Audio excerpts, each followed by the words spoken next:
hip in prohibition, where all started.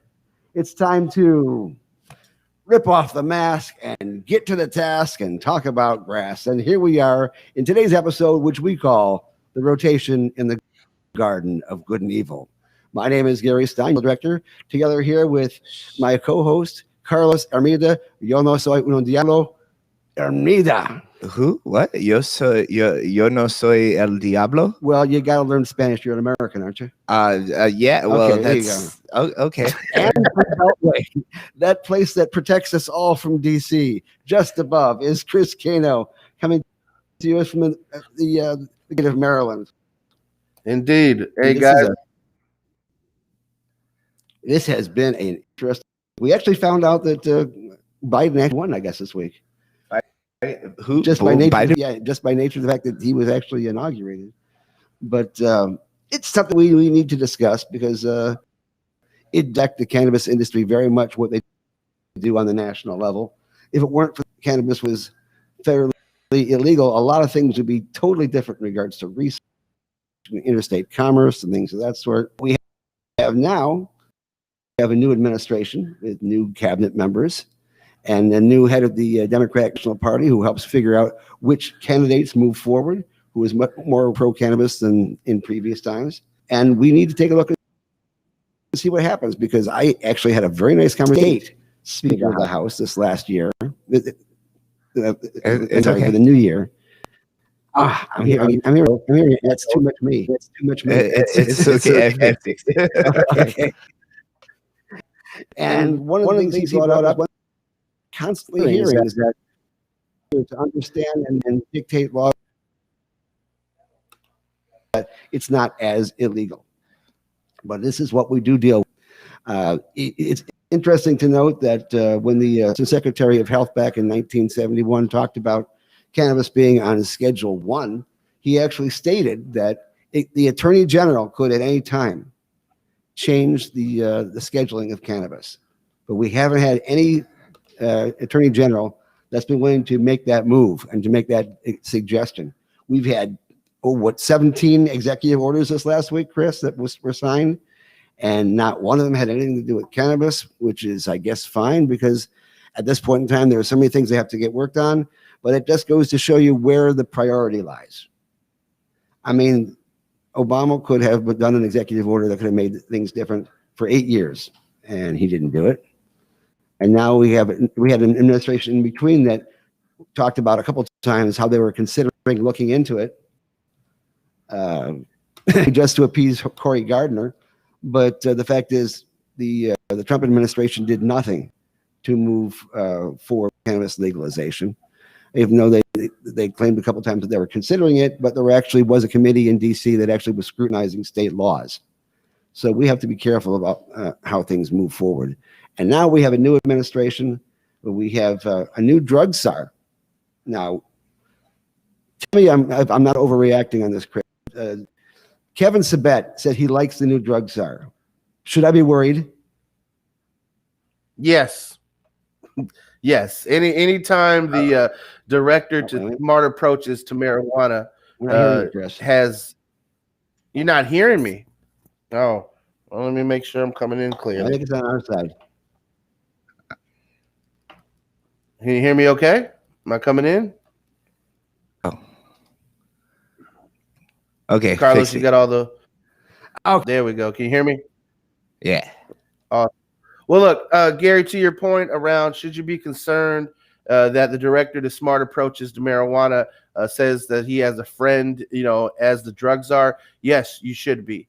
There has been no move towards ending prohibition that Kevin Sabet has not been on the wrong side of history of, from opposing Amendment 2 here in Florida very publicly to working to stop, the implementation of Amendment 2 to, working to pass local ordinances that will essentially deny the constitutional rights of Floridians after we've passed a constitutional amendment with the right to medical cannabis. So yes, you are not overreacting by being concerned anytime, that there's a signal that there are allies to SMART in the White House's Office of National Drug Policy.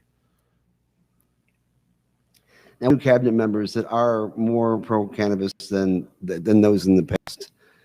Who should we be looking for as far as the cabinet members who would be in favor of our cause, you think? Well, you know, all in all, the Biden administration made a lot of promises on the campaign trail. Whether or not they get followed through with in the first 100 days remain to be seen.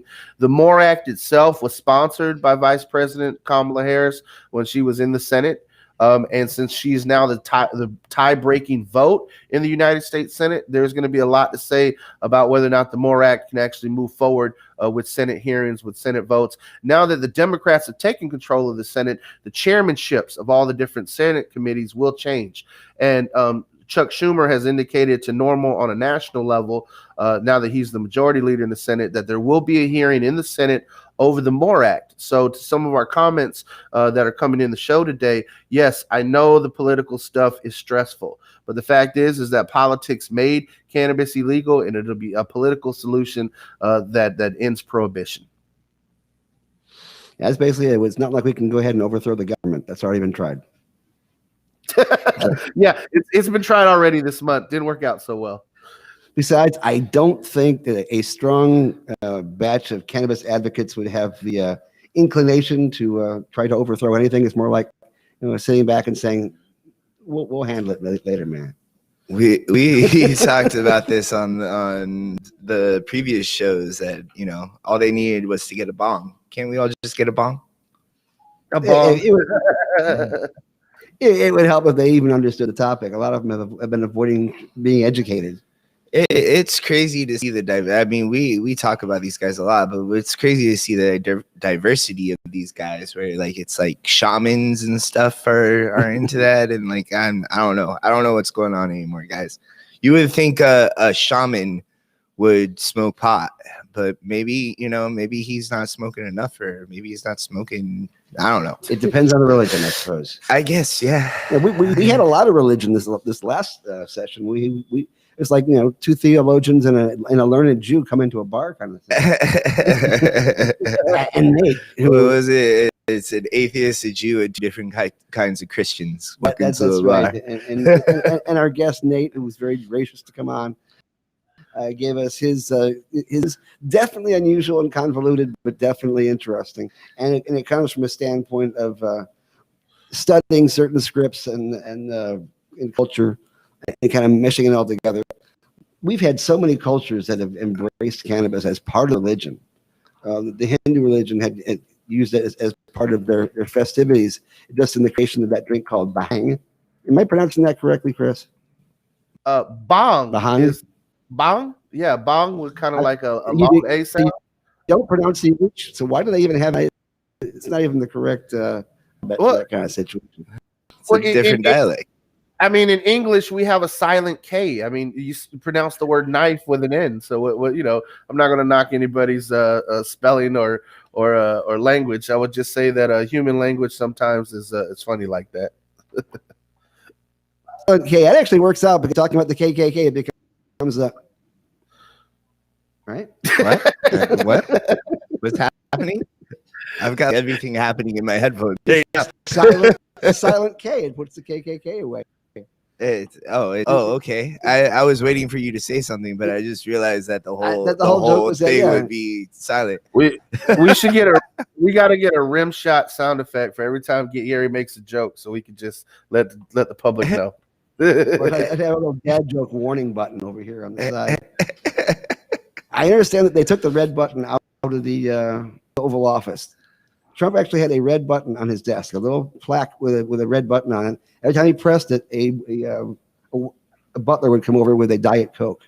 Oh, really? And Biden took the red button out as part of his decorating of the new White House. So, somebody would come with the Diet Coke.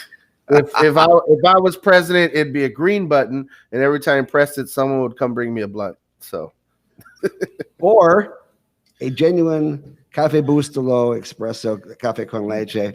Cano for president. Which, by the way, they didn't pay us a thing for me to drink this here in front of you. So Gary, funny thing, you mentioned coffee. I seen that infused coffee products are a new thing hitting the market. We got a lot of different things, products that hit the market. We have infused wines. Now there's infused coffees. Carlos, you're a connoisseur of cafe con leche. How would you feel about a cafe con leche that not only brings you up but knocks you down? You know what? I'm all for that, because one of the best things to do when you're drinking your coffee is to smoke. So like seriously, like my routine every morning is I pour myself a cup of coffee and then I hit some dabs. Now you can use a water soluble tincture, and also or put it into coffee because it will bind to the cream, and therefore it's easy to use your own coffee as well.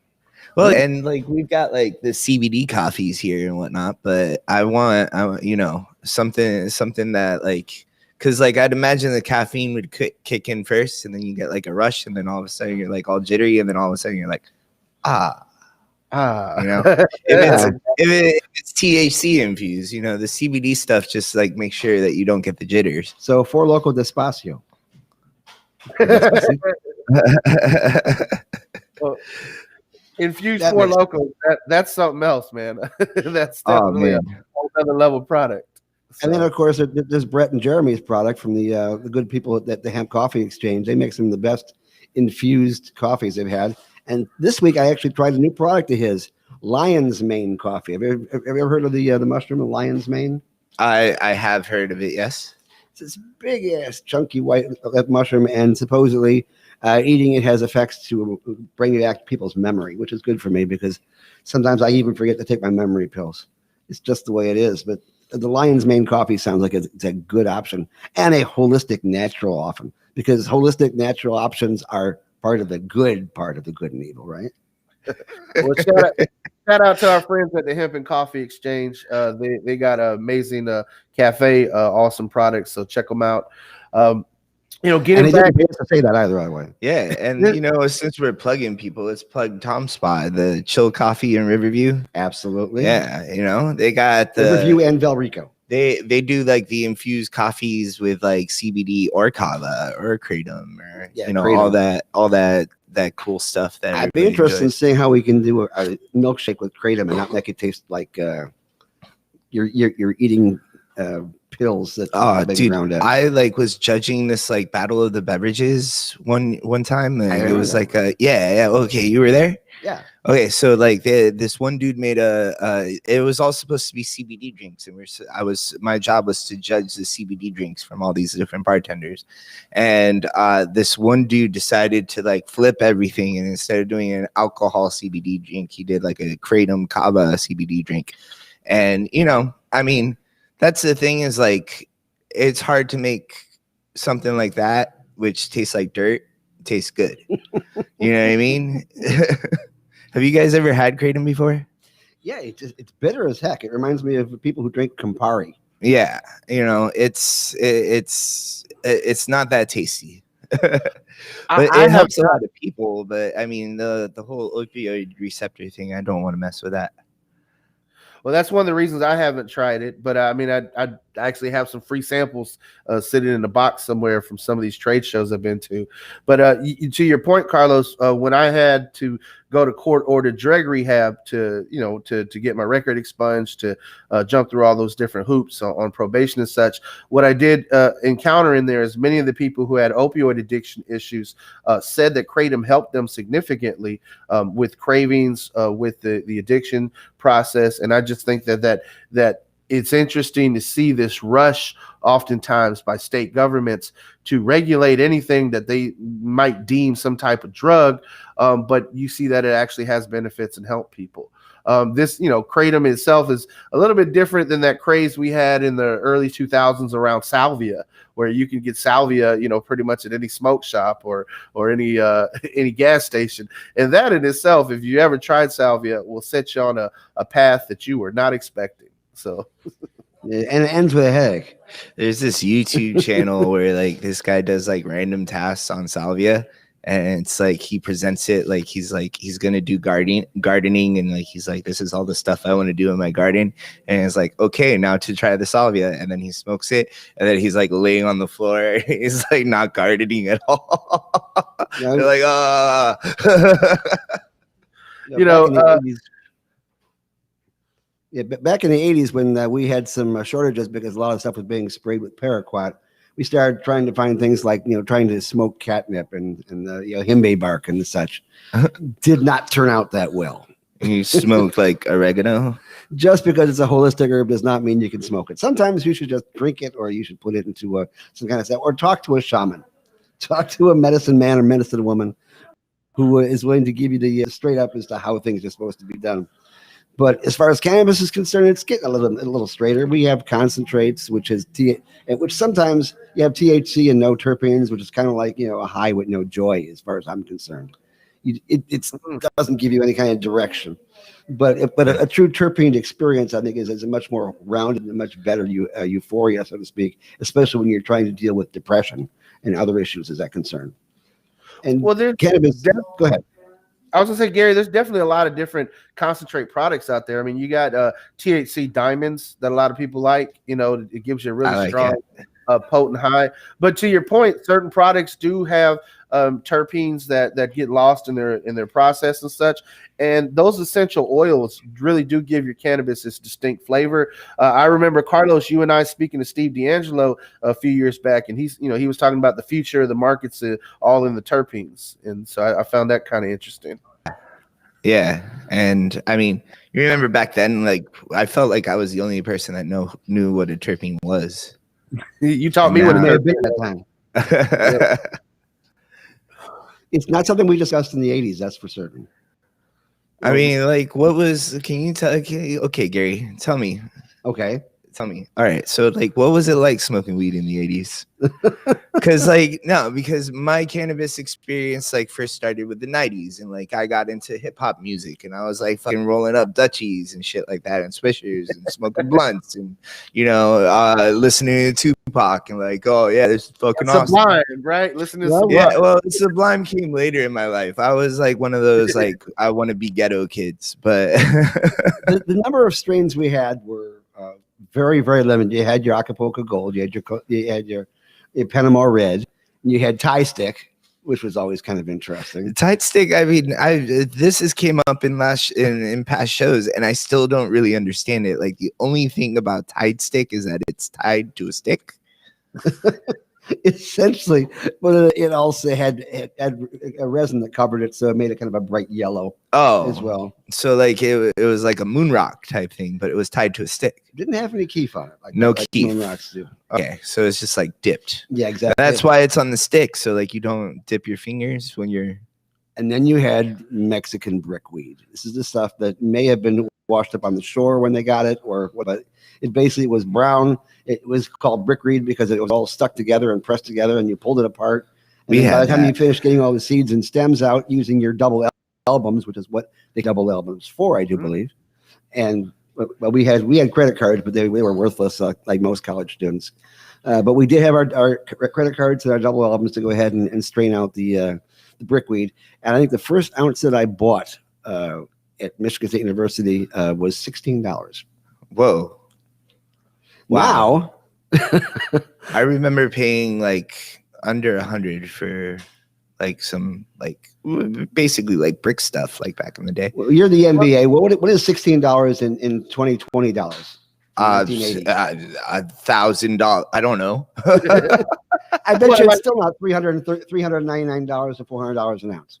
If I recall, in the 80s, like $20 would buy you a grocery cart full of groceries, and now $20 doesn't even get you an eighth of weed anywhere. So I saw this meme the other day that pretty much spoke to my soul because, like, I mean, I like started late 90s or early 2000s smoking weed, and like back when I started, it was like, you know, I want to smoke before I watch a movie. So like we have to walk a mile behind the Dairy Queen into the forest, and I hope the cops don't show up.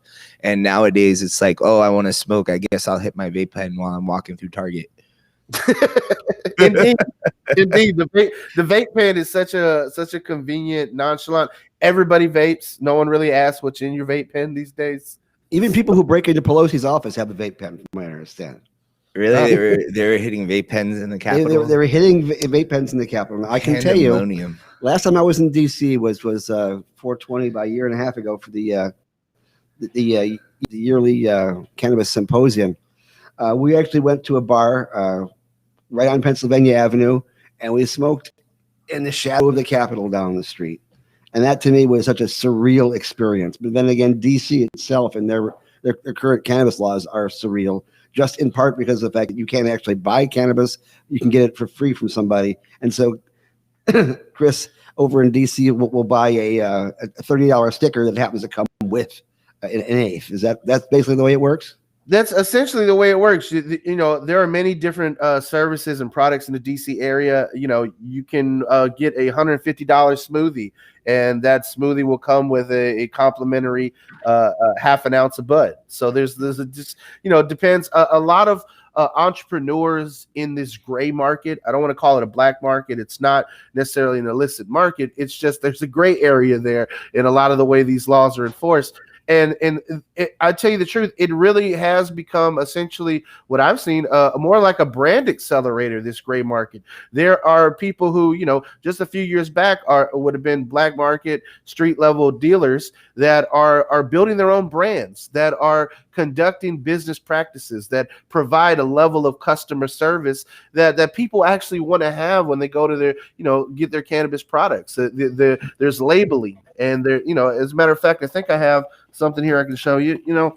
regardless of how official something might be, I mean, the fact is that there's labeling on the products. It tells you how much THC is in it, what it's good for, what are the side effects. You know, there's some legalese like here. Pretty much rampant in the black market. I see from the symbol that's an official DC product, correct?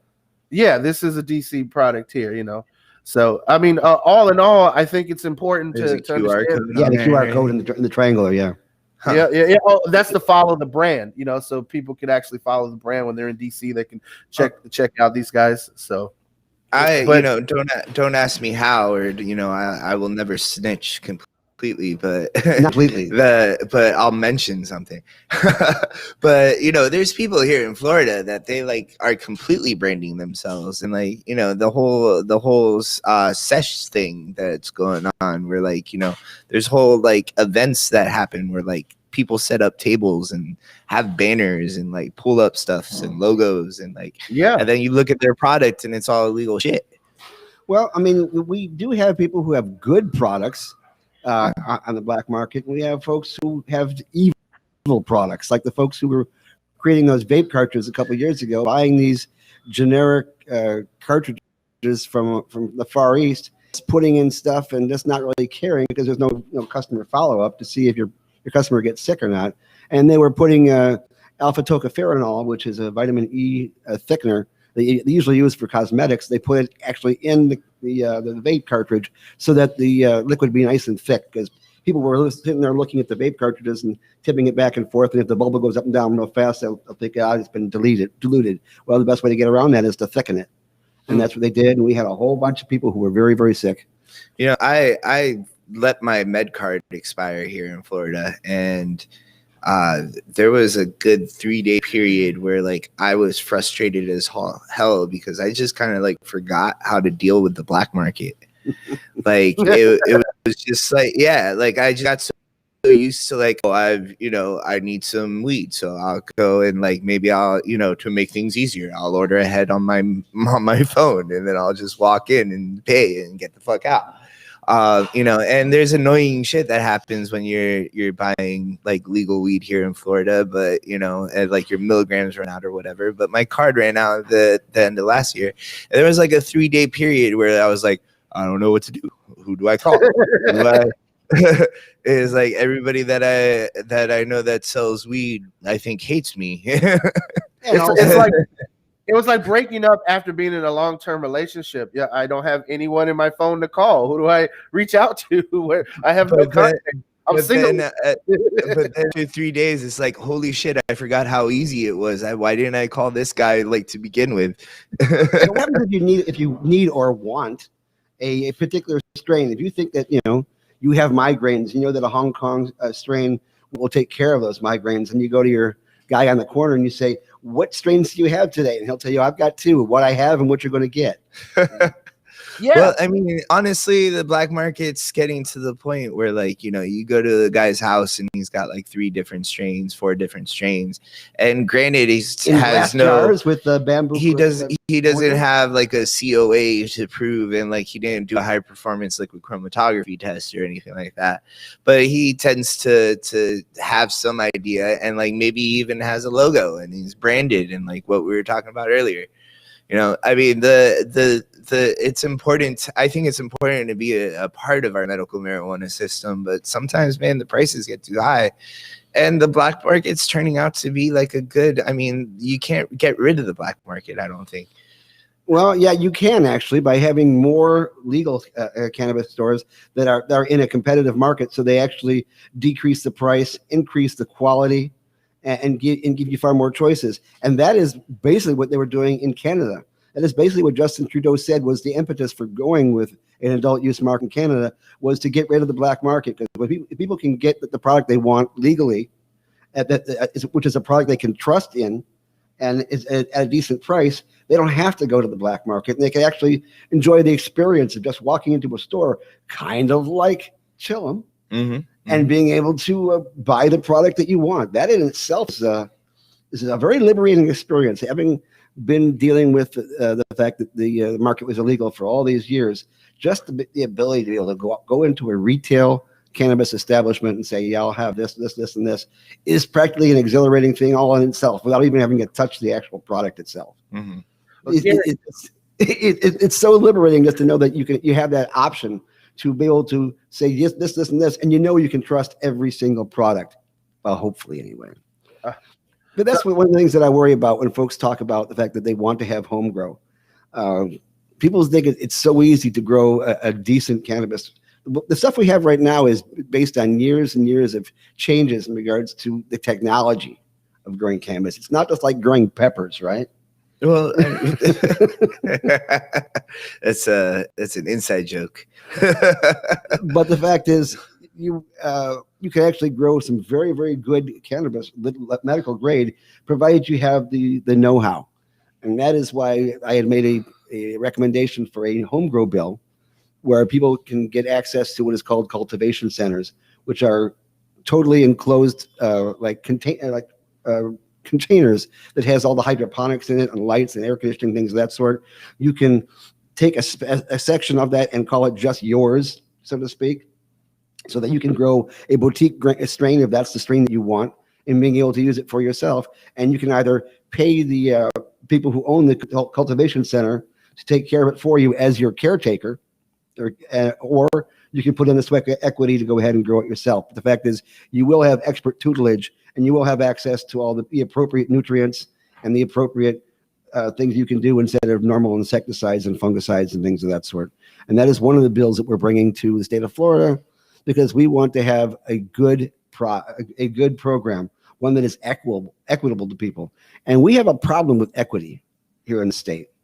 They talked about that they want to have at least one license that would go to a minority. And for those people who are familiar with terminology, that's not equity, that's tokenism. Essentially, when you tell them, when you say, we're going to have 22 licenses here in the state of Florida, and we're going to allow one of them to be minority owned, that is not equity. Unless, of course, the minorities population is only 5% of the population, which it's not. Didn't that license go to like a black college? It has not gone anywhere. Actually. It hasn't gone anywhere. No. So not only did they do tokenism, but they were just like put the law in place and then didn't even pay attention to it. Right now, they're still dealing with a lawsuit, which is going on now 3 years old, of an indigenous gentleman who believes that the minority status should also be equated to him, even though he's talking about growing on sovereign land, which is a little bit different. So it's a bunch of different things that are involved in that particular lawsuit.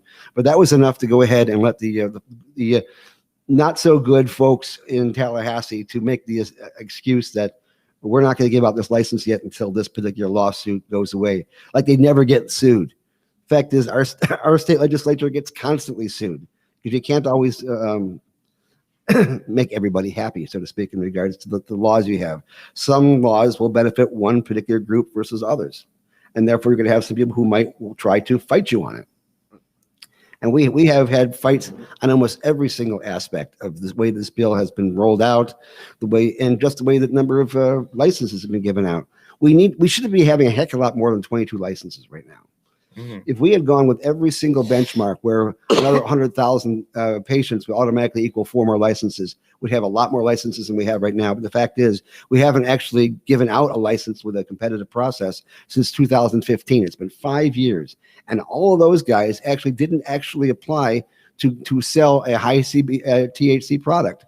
They were actually there to get into a market that was low THC, and that only had a couple thousand patients. That it was almost impossible to actually break even.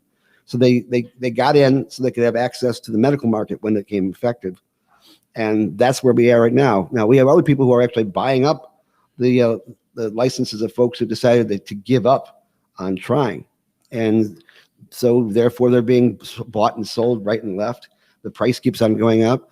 For those people who are familiar with the One Plant brand, which used to be Three Boys Farms, it was just bought by Cresco for $213 million. $1 million. Yeah, Wow. $1 million. And which is good actually, because they actually bought they bought the license for $120 million and sold it for $212. So hats off to the good folks Ed Bloom, formerly Scythian, formerly Soul. Why doesn't shit like that make news? Like when that dude sold his license for like, what was it, like 55 million? That made the news. But that 200, that's a lot of fucking money. That's 3 times the amount. As long as this market continues to be closed, those prices will go up because it's valued. That is one of the reasons that people are so afraid of this Flora-grown bill, because especially when they put tons and tons of money into creating a vertical brand, having the idea that horizontals can come in and start breaking that apart, or more people will suddenly be able to get into the market. And suddenly, instead of having 22 licenses, we will actually have like 40 or 50 brands like other states already do here. They will make the valuation of those particular licenses plummet. So, Gary, here's the question. There is a lot of rhetoric that we hear from the Florida legislators, many times from the GOP, around supporting free market economics, around being, very pro-capitalist. Why do we not see that type of rhetoric reflected in Florida's cannabis policy? Why do the Republicans that run the Florida legislature, for some reason, when it comes to anything else, they're all about freedom and rights, and when it comes to cannabis, it's no, you get what you get? Because they're still clinging to this idea that you have to have a robust regulatory system in place for the devil's lettuce. You have a robust regulatory system in place for insider trading, a robust regulatory system in place for FDA approved medicines that should be hitting the market, but a robust regulatory system in place for something that grows like tomatoes that anybody could grow in their backyard, that doesn't require all these pesticides and every other thing that they might be spraying on the cannabis. I mean, I'm just at a loss of trying to make that. I don't even think Evel Knievel could make that jump from being a pro-capitalist, libertarian, pro-rights person to all of a sudden, we need to regulate this because $80 eighths are protecting the American people. Well, I mean, there's a trend with conservatives and their freedoms. Like you're allowed your freedom until it makes them uncomfortable. And private enterprise has the right to do whatever they want, but if Twitter wants to censor me, then, fuck them. It's my free speech. I'm glad you brought that point up, Carlos, because that is a key issue we're encountering right now in the legislative process.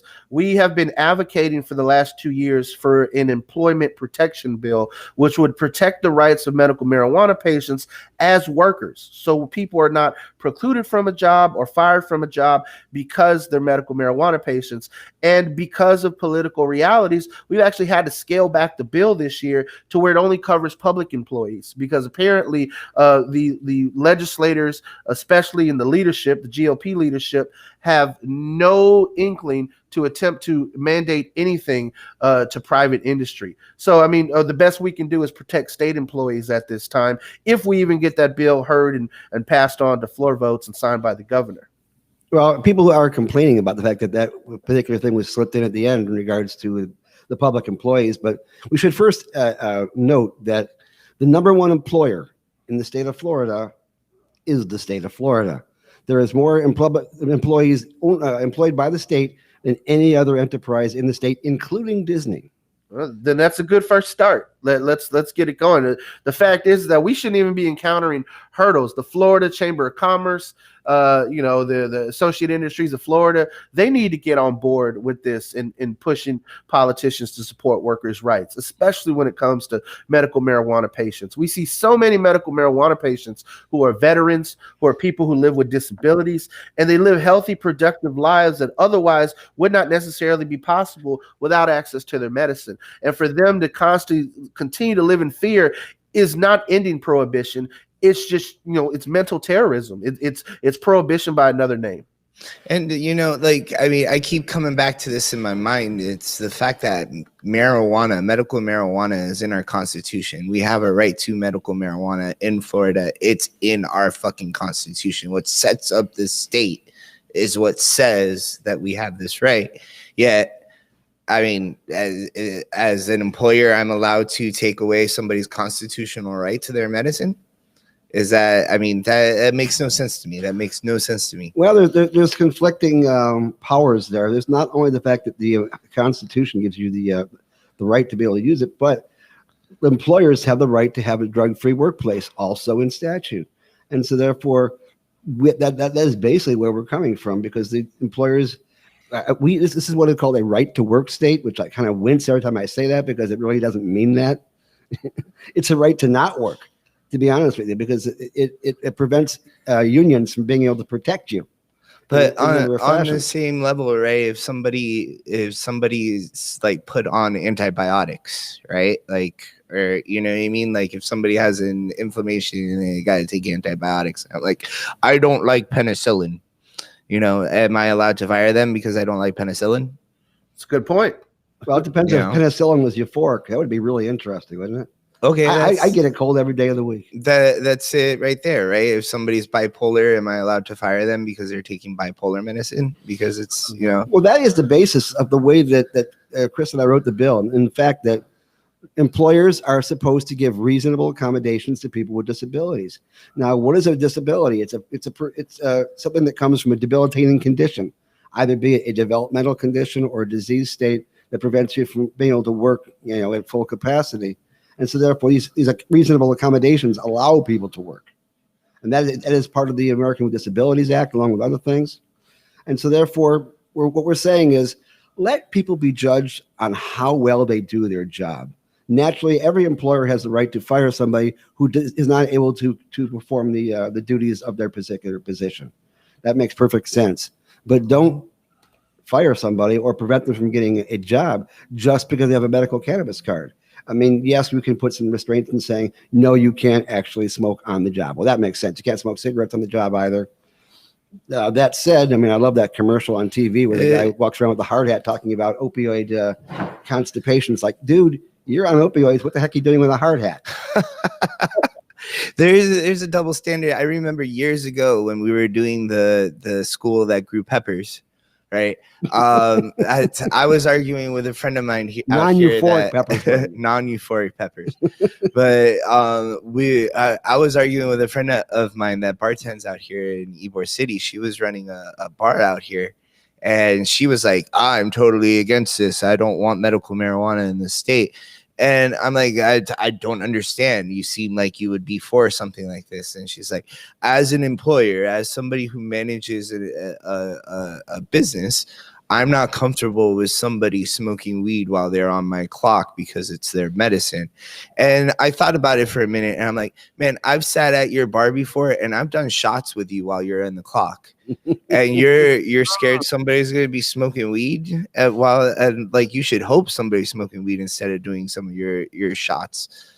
It depends on the job, of course. Yeah, it makes perfect sense. I mean, if you're Now, I do have an issue in regards to having this restriction in regards to heavy equipment, because people who do use heavy equipment understand the necessity of having safety when using that heavy equipment. And so therefore, they would be less likely to go ahead and imbibe when they actually have to use the equipment. But they would probably use it when they're off the job, off the clock, not on call, that kind of situation, so they can be medicated, so they can be healthy. We're not just talking about, we want to have the right to get high in the middle of the day when you're at work, but we need to make certain that you have access to the medicine that allows you to walk into that door at the beginning of the day and realize that you're not deathly ill, or you have a terrible migraine, or you're dealing with Crohn's disease, or any other things that cannabis actually treats well that allows you to get back to work. And I can tell you, there's a gentleman who's in my book that I will eventually finish, who was actually in hospice for Crohn's disease. And now he is actually back to work, operating heavy machinery, because of the fact he started using cannabis that was able to help him beat the Crohn's disease, get out of hospice, double his weight back to about 165, because he was down to like 79 pounds. Wow. And he thought he was gone. And his wife said, I've always told you I don't want weed in the house, things of that sort. But if this can help you, let's give it a try. It was a last-ditch effort, and it worked out extremely well. So there are many instances where people, the only reason they're back to work, why they're no longer on stage 4 cancer or have Crohn's disease and things of that sort, is because they found a medicine that actually worked. And if that medicine worked and they can take it again when they're not on the clock, then that should be okay. And that is basically what the whole basis of our bill is. And if we have to create case law by doing it with the state employees first and then moving forward from there, so be it. Sometimes you have to choose a path that gets you to the goal, as opposed to fighting from the very beginning that will keep you from getting to that goal. Yeah. And that's what politics is all about. And I've heard this from so many different legislators who say, it's not the goal I want, but it's the goal that'll pass. It's not the bill that I want, but it's the bill that will pass. And that is just, again, to get it in the door so they can amend it in the future, so they have the time to actually convince their co-legislators exactly how good the bill would be if it's tweaked back to where it was in the original point. And that's what we're doing with regards to that bill, guys. So, and again, we had three bills for adult use legalization that have come up in the last week. And the first thing that people said when I posted in Eric was talking about. He thinks they passed, but the legislator is going to hear them.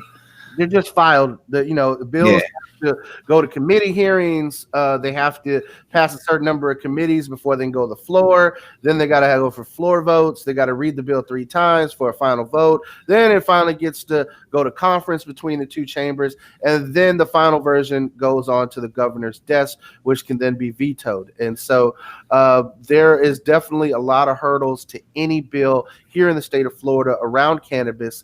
And it also depends on essentially who is championing your bill. And that is a sad part of our politics, because good laws and good legislation should not matter which party is sponsoring them.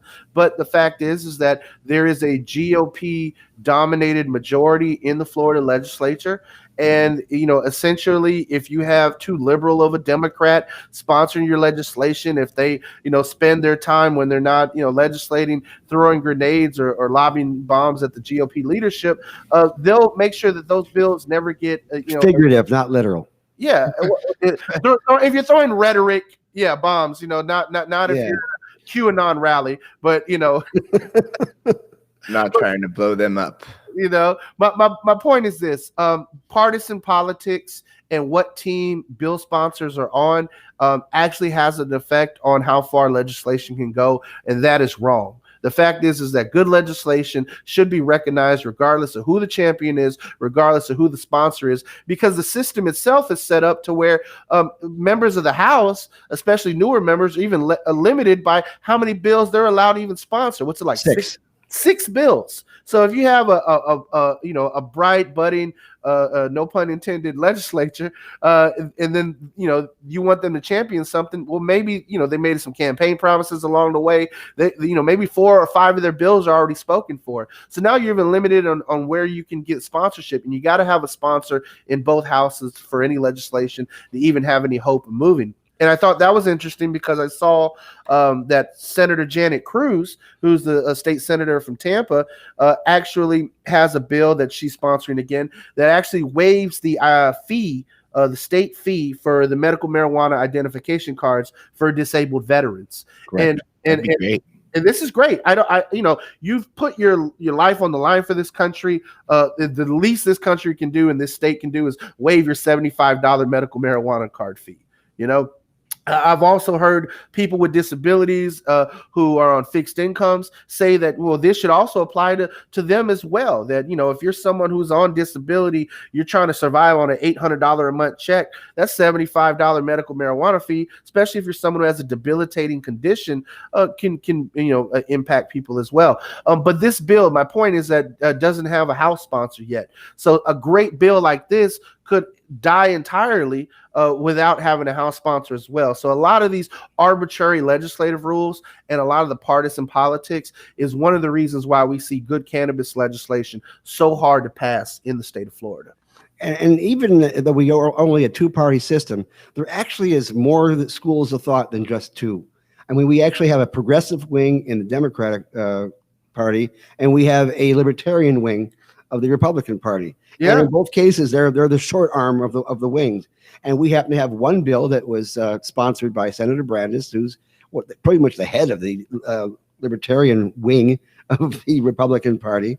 There you go. The guy. And it's sponsored on the House side by our good friend, Representative Carlos Guillermo Smith, who is actually part of the Progressive Caucus. Yeah. So that's two short arms that are basically working for it. I don't have short arms here, but yes, there we go. This is us trying to pass cannabis legislation in Florida. There you go.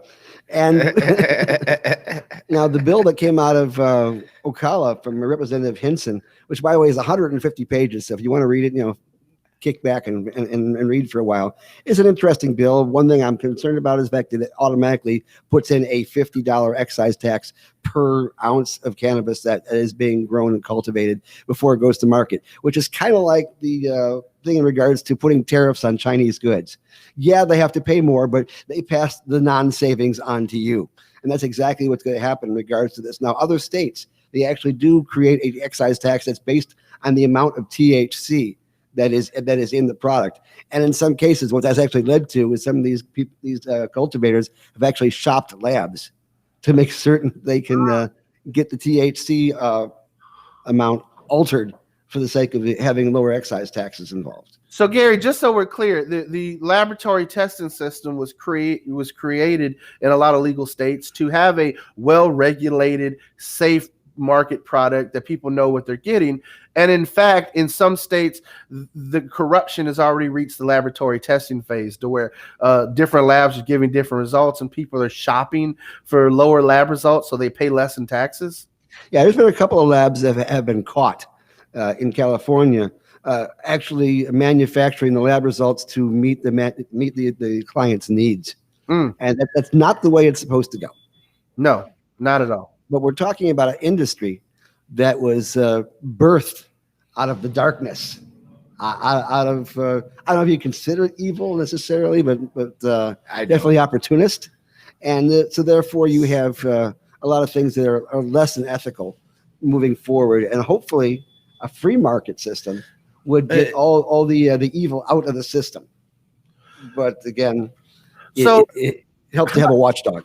How do we get from, you see this gray market here in the DC area that, entrepreneurs are building brands. Carlos touched on the black market in Tampa with folks are building brands with illicit products. These products sometimes will have labels on them. They'll show that, the strain has been tested and for, potency and such, not necessarily for pesticides, let's be clear.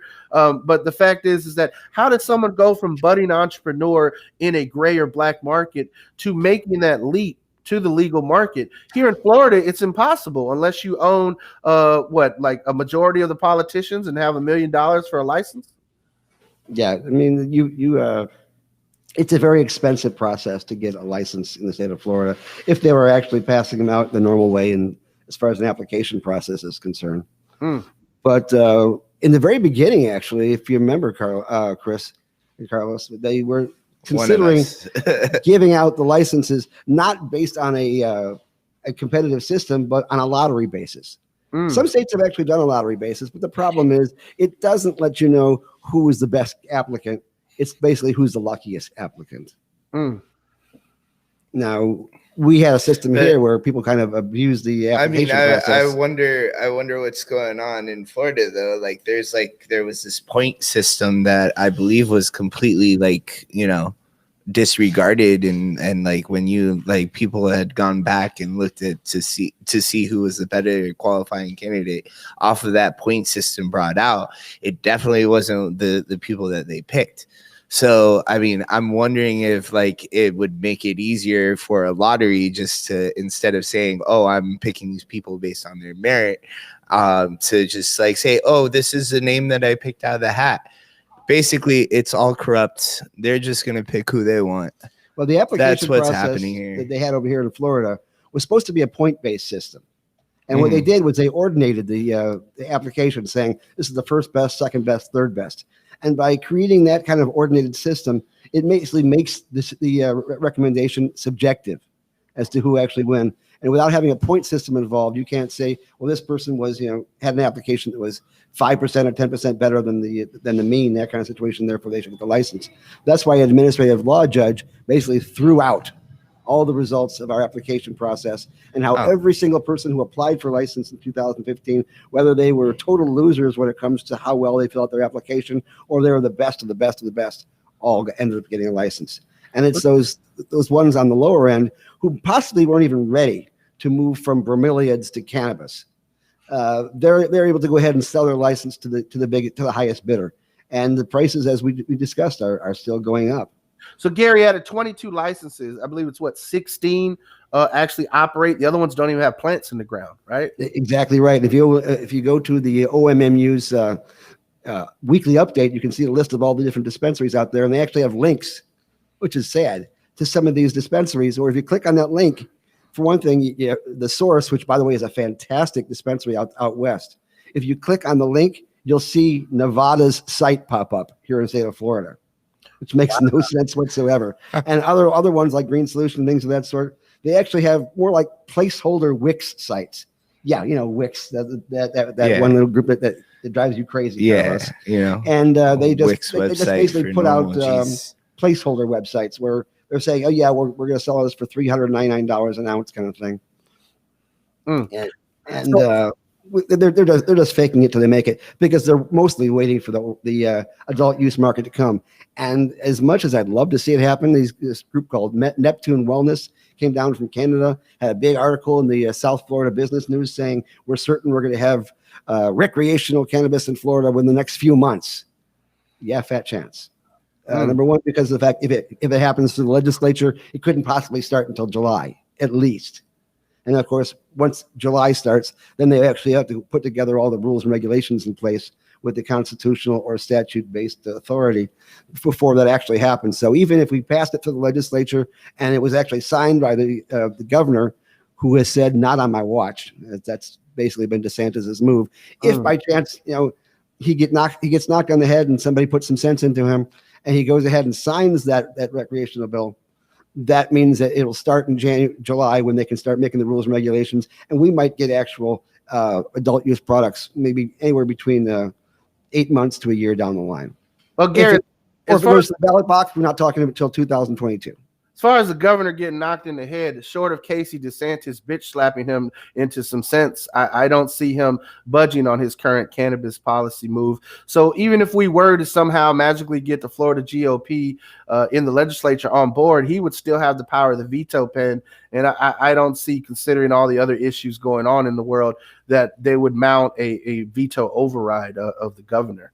So that's definitely another reason some of the people are commenting on this show why DeSantis needs to be knocked out in the next gubernatorial election in 2022. Yeah, we need to consider how to be able to prioritize this as having of any kind of importance to the legislature. They have to deal with a lot right now. They have to deal with a multi-billion-dollar shortfall on the budget this year. And the one constitutional thing that they have to do every single year in the session is to do that budget. And now they have a lot less dollars to deal with, so they have to say no to a lot of people. Not to mention our schools. There's this pressure Governor DeSantis has had to reopen the schools during the time of COVID. Many teachers, many administrators, a lot of school boards have said they're not sure they can operate schools in a safe and efficient manner right now with the way the pandemic is. So the legislature really does have their plate full. And what I've seen, in at least up here in the DMV area as well, a lot of state legislators are limiting their priorities. They're limiting, what's going to get hearings. So does cannabis have any hope this legislative session? And if so, what legislation do you see, essentially we need to put, essentially bet it all on, like it's almost like we're playing craps or roulette. And do we put all our chips on employment protection? Do we put our chips on, these legalization bills? Do we put our chips on an expungement bill? Where do the people put their political clout this legislative session? I actually saw one particular aspect of people's thoughts in regards to the GOP is concerned, is that right now they'd want to do almost anything to avoid an adult use market. And if you talk about things that would improve the medical market and therefore give the adult use market less credence, they're more interested in seeing that happen. Like I was discussing tourist reciprocity. Tourist reciprocity would allow people who have medical cards from other states that are legitimate cards. And again, we may have an issue with that because they might be thinking, well, anybody in California can get a medical card, whether they're sick or not.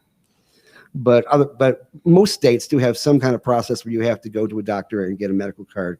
So if a person has a medical card from our state, with the purchase of a one-time $10 reciprocity fee, they can get a voucher that allows them to go to one of the MMTCs and buy enough product for their stay here in Florida so they can enjoy their vacation, make certain that grandma gets the medication that she needs, and make certain that they are not coming here on vacation and leaving on probation, which is what oftentimes people in Florida do, especially those folks who come down for spring break. But we're not going to get into those folks, right? We're talking about the folks who come here and they want to have their medicine as long as they're here. I was excited at one point when DeSantis, after DeSantis got elected, he did that press conference with John Morgan, and he was saying that he was going to make, the point of the press conference was that they wanted to make smoking legal in Florida. Yep. But he mentioned during the conference that the way that the system had been implemented was wrong, that smoking should be allowed. And then he said something about, and there's a cartel over what's happening here. And you could see he stumbled a little bit when he said it, but he let it slide. But then nothing came about it. He knows that there's money over the cannabis system here in Florida, and he knows that he can take advantage of it. And I think as long as we've got these people in power, there's not going to be much going on. We could put these little bills in place and compromise through the legislative session, because that's what we got. That's what we can do right now. Yeah. And we can take these little baby steps, but real progress is not going to happen until we get the governor out, until we get, real senators, real people in the House that are worried about doing something right for the people of Florida. Well, a lot of people say that, politics makes strange bedfellows, but then again, I know a lot of folks who smoke in bed.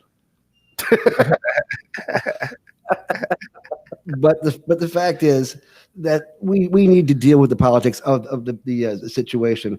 I know that DeSantis has a thing now that we've had a change in administration, of rejecting federal help. Where before he was more than interested in getting involved, where now he's saying, for instance, they're offering him the FEMA to come in and create huge community tented centers to give out all the vaccinations that need to go out. And he's saying, no, we're fine. We can just use the Publix and the CVS and the Walgreens, which is a process which is so slow and so burdensome that there's no way we could possibly vaccinate enough people to get this damn bug out of the community for several years. So, Gary, just to be clear, DeSantis doesn't want to allow the federal government to come set up FEMA camps for vaccine distribution, but he will allow one of his largest donors that gave him $800,000 in Publix to be one of the few sole distribution centers on top of CVS and Walgreens, which also seem to donate money. So I just want to put that out there. That seems a little off to me. That's all. Well, there's a reason why Tallahassee is so far off the beaten path. At one point, they actually considered moving the state capital to Orlando, where it would be centrally located and there'd be more access and more transparency. And then they realized, wait a minute, That means there'll be more access and more transparency. Well, let's keep it in Tallahassee. So if there happens to be corruption, there's less people who know about it. Oh my God, that drive to Tallahassee, I tell you. Oh, I mean, Gary does it all the time, but like, I mean, the few times I've gone up there, it's just, you get a chance to stop off the busy bee on I-10, which was always good. you know all the trucker stops, don't you, Gary? on occasion, yes. Well, look, looking at moving forward, some of these other bills, the one that a lot of people have a buzz about is Senator Brandis's bill over adult use, because Senator Brandis is chairman of the Criminal Justice Committee in the Senate. And so, you have a major Republican leader from the Bay Area stepping up and saying, look, we have a bill that's going to allow for the adult use of cannabis. Gary, what are your thoughts on Senator Brandis's medical marijuana, availability of marijuana for adult use bill? It is almost identical to the bill that he had last year, in the fact that it creates a system where, as we move forward, there'll be people who will be allowed to contract with the MMTCs, so creating not so much a vertical system as much as a branched one, which allows more people get access into the industry. And I think one of the best things about Brandis's bill is that linked to it is this expungement bill, so we can finally get a lot of people's records cleared, which has been a huge burden on so many people who were arrested for simple possession. And I mean, Carla, Chris, you went through the system. You know what happens to folks who get simple possession, and what are the sequelae as they go on through their lives, and in this, so to speak, stain on the record that anybody can have access to if they have enough research. It might prevent you from getting apartments, might prevent you from scholarships, might prevent you from getting jobs. Sure. The Reagan administration, the Bush administration, all advocated for policies to where, you can't even get student loans, Pell Grants, and such with the drug conviction on your record. So there is definitely a societal glass ceiling put in place. And it has worked effectively to saddle people with criminal records to prevent them from moving up the socioeconomic ladder. So there's definitely needs to be a criminal justice component. The fact is that the 80s and 90s were the time where tough on crime was popular for both parties, because the media and the rhetoric effectively dehumanized people. We don't treat criminals as human beings. We treat them as exactly that, something other. Criminals. And we see it in many of the policies in this country. It's this nebulous labeling of people. One of the interesting things I saw this week is that the Biden administration was passing executive order to change the language from illegal alien to non-citizen. Yep. These people are not grays. They're not reptilians, regardless of what QAnon might tell you. These are hardworking people that actually do pay taxes in this country. Undocumented immigrants pay over $1 billion in taxes. Every time they go to the store and go to Family Dollar, they pay sales taxes on things. Many of these folks are working, granted under the table, but the fact is that, farm workers, people working in meat packing plants, it isn't necessarily the undocumented, a non-citizen that's the problem. It's companies that are employing them, per se, that are cheating the system, and then even again, you always hear the rhetoric, oh, these people are doing the jobs that Americans don't want to do. Truth is, if you've ever spent your day out in the fields, for most Americans, one day in the field would break them. Half a day would break them. The fact that these folks carry, tons of buckets. I don't want to get on my soapbox around immigration reform and such, but my point is this country has done such a great job in dehumanizing groups of people that is politically convenient to dehumanize, that it's created bad public policy,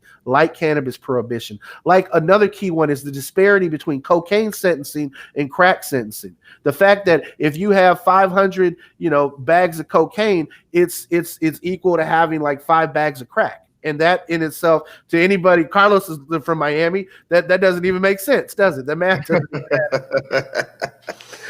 I mean, the question is, should we go with Oregon and just go ahead and legalize everything? That I guess is a conundrum in and of itself. I mean, I saw an article yesterday where it said that major drug dealer was arrested in East Pasco. So I went to see, oh boy, is that going to stop the black market on that side of town? And then I found out what they caught him with was 400 grams of fentanyl. Wow, 400 grams of fentanyl. That's a lot. That is a humongous amount. And yeah, this is the kind of dealer you definitely want to get off the streets, because that is a deadly drug. It is not recreational as much as it is just deadly. No, Plain and simple. To be honest with you, I have a friend that died early 2020 because she had back problems, and she was getting like Vicodins and stuff like that off of the black market because she couldn't afford insurance. And she bought a pill that was laced with fentanyl, I believe, and ended up dying and overdosing. And I mean, it's sad, but I mean, I don't know how much getting those pills off of the street would work when we have people that are going to the black market because they have bad health care, or we have people that are getting arrested for having a Vicodin, and then they end up in prison, and then they end up doing harder drugs. I think it's important to realize that this is a problem, but I think it's also important to realize that we're handling the problem in the wrong way. And there should be programs in place, like it should be treated as a social disorder. Like that probably isn't the right word, but A social disease, right? so Carlos, it's funny you say that. The DSM-IV lists cannabis use disorder. It's what they diagnosed me with when I went to rehab. I have cannabis use disorder, and I was like, but I always use my cannabis in an orderly manner. I don't understand. I pack the bowl, I grind it, I light it, So no disorder in the court. No disorder. It's like, I have a drinking problem.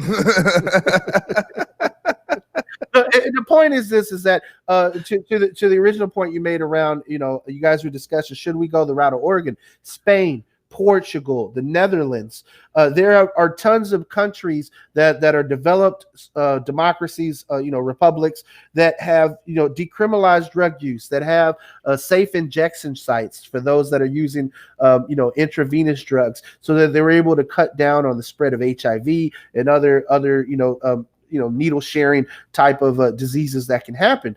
And so the fact is that it does work here in the DC area. Not only is cannabis essentially decriminalized, but most recently in the last election, DMT, peyote, and mushrooms all wound up getting passed through a citizen-led initiative. So to the point that we're seeing in the comments, Florida's constitutional amendment process does allow the people to essentially go above the Florida legislators' head.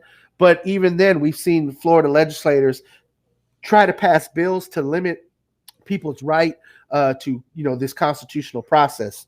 We see a big bill going through right now in HB1 trying to limit people's right to protest. And seeing that, essentially hitting people who organize Black Lives Matter protests with RICO charges. So there is a lot to be said right now as to the people in power wanting to keep that power. And anytime we've seen the people themselves exercise their power at a grassroots level, there is pushback. Amendment 2 was a prime example in that the people passed a solid amendment. The Florida legislature screwed the pooch on implementation. Yeah. And then here we are now still, in 2021, trying to fix the short-sightedness of that implementation with everything from, as you said, Gary, tourist reciprocity to worker protections to, our Patient Protection Act, which, to me is near and dear to my heart because it allow people to still get organ transplants who need them. Just because you decide to use medical cannabis as a treatment option for liver failure does not mean that you should be removed from the liver transplant list. And I think that in itself is something that is a key right and a constitutional right that is still lacking in this state, is that right to medical cannabis as a treatment. Someone posted earlier, oh, well, jobs can't fire you if you have a prescription. True. But medical cannabis is not a prescription. It is a doctor's recommendation. It continues to be a gray area, even in the 30-some states that have legalized it and the District of Columbia for medical purposes. And by the way, even if you have a prescription, usually usually if somebody cannot perform their job as an appropriate task, then they can still be fired because you do still basically serve at the pleasure of your employer and in the state of Florida. But oftentimes those kind of things are overlooked. Folks can go have three martini lunches and not have a problem with that. Come back to work slightly sloshed. I mean, I had a teacher once who we used to sit in his car during the lunchtime period. Never went to the lunchroom, and he'd come back to his room, and he'd watch the walls change color for a while before the next class started. So I don't think he was smoking tobacco at that point in time. Well, guys, it's been a good discussion, but I think the show's running to a close here. Absolutely. And now that we've all gotten parking tickets. I just got out of a parking ticket, guys. That's why. You gave him a hemp pre-roll, right? I was just like, yo, you smoke weed? He's like, yeah. It's like, I'm doing a podcast right now, bro. And it's like, okay, no worries. Go get back to that shit. And this has been our favorite podcast. But we do want you to join us in our fight to go ahead and move this legislation. We want you to go ahead and become a subscriber for Suncoast NORML. We are a membership-driven organization, and for the mere amount of how much is it now for $25? You get. Did you get one of these? You do. You get one of those masks. Genuine masks to keep you safe from COVID and to express yourself at the same time with the Suncoast NORML mask. And you get this wonderful over here gold pin. Now, people often ask me at the market when they look at it, they say, "What is that?" I say, "Well, I'm Canadian," but they do end up figuring out this is not a maple leaf, and so therefore it is a great attention getter and a discussion opener. Not only that, but you also get a cool Suncoast NORML membership card, and we just updated our website. Now on our website, members can come in. The market when they look at it, they say, "What is that?" I say, "Well, what is going on?" I guess I'm, myself in another dimension is talking a few seconds away. So when you go to when you sign up on our website, right now you actually have access to our membership forum. So there's a certain area of our website where members can communicate with each other. We can communicate with members. We can keep them up to date on what's going on. They could talk to each other. They could, ask questions and work with each other. And it's all private. It's all on our back end of our website. Kano set that up. So thank you very, very much, sir. I'm not certain if we're going to have lobby days this year, guys, because I've been talking to the folks and how they're working the Capitol building this year. And right now, you have to have an appointment to talk to one of your legislators, and they only let like 2 people in a room at a time. And you actually have to be called up from downstairs to go into the offices. That's how lockdown is right now. We actually had a bomb threat this last week over in the Capitol on Wednesday during the inauguration time. Although they actually had more snipers on the roof than they had protesters down below. They had like 10 people, 2 from Jacksonville, 1 from Tampa, and a couple other people. But in the meantime, while they were being distracted by those 10 guys, there was a bomb threat going on. They found the guy who did it. There was actually a guy on the far right and the far left, both of which had done bomb threats. We'll see. Hopefully the legislator sets something up where like we could do like public comment on Zoom or something like that. Absolutely. We will find a way to make certain that you guys are involved because you actually, right now they're doing testimony. We have to go to the Tucker Center, which is about 4 blocks down over at FSU Center campus, to be able to give oral testimony to various committees. You can't actually even be in the same building, really, which is really bizarre. But we will find ways. And in fact, I'm pushing right now for people to be able to join in Zoom from their homes or someplace else. Because if who would drive all the way up from Miami to Tallahassee to be 4 blocks down to be able to testify? It doesn't make much sense. We were talking about these face masks just now. And that mask that you ripped off at the beginning of the show, and so well done. You do get these when you join NORML, Suncoast NORML. But if you don't want to join NORML and you still want to support us, you ain't got the $25 and you still want the mask, you can buy the mask for $10 on our website, and I will send it to you. And it's available at suncoastnormal.org. And these are 4-ply cloth. This is not your standard cloth mask that was just sewn by some grandmother over there in Pensacola. And not to mention, we do have a Zoom meeting for our members coming up on January 28th, and you can register it on that link right there. And here's the thing. It's a member meeting, but our member meetings have always been open to the public. You know, we consider people that just want to support us. You don't necessarily need to give us money in order to support us. So we want everybody to be involved. So, you know, join us for that. And of course, you can download this show on all these cool platforms: SoundCloud, Spotify, Amazon Music, and iTunes. If you got a Twitch, I don't know how to use Twitch, but I believe we went live on Twitch earlier today. I have a Twitch, but there's medication for that. I gotta have a button. I think there's sound effects on here, but I gotta figure that out. On that. next to the cough button, the rim shot button. And of course, you can join us at suncoastnormal.org. And anything else, guys? You guys? Just, you know, wrapping up, I saw a few comments come in the section. You know, for those folks that are watching in Florida, if you're moving from Florida to a medical state, you need to establish a Florida residency before you can get a medical marijuana card in the state of Florida. And if you want to work in the industry here in Florida, you know, as far as being a patient yourself, check with the MMTC that you're looking to start with. Drug-free workplace policies still apply in many places, even in the medical marijuana industry. So you're going to need to, you know, double check with the MMTC that you're trying to work for if they allow you to be a medical marijuana patient. But all in all, team, what we really need from each and every one of you is to make your voice heard. Come to our next member meeting. Get involved. You know, become a member. Visit our website.